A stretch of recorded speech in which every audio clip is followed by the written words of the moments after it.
Bonjour mes amis, c'est le deuxième épisode sur l'expression avec faire. Aujourd'hui, nous apprenons quelques expressions supplémentaires avec faire. Première, faire la cuisine, to cook or to do cooking. Deuxième, faire la connaissance de quelqu'un, to meet someone for the first time or to make the acquaintance of someone. For example, tu vas faire sa connaissance ce soir. You are going to meet him or her tonight.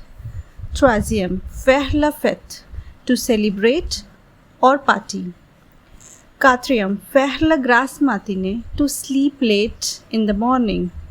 Cinquième, faire la grève, to be on strike or go on strike. Sixième, faire la lessive, to do the laundry. Septième, faire la queue, to stand in line or line up.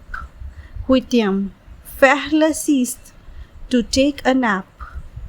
Neuvième, faire les provisions, to go to grocery shopping or buy groceries. Dixième, faire de la peine à quelqu'un, to hurt someone's feeling or upset someone. J'espère que vous aimez et comprenez. Au revoir, merci.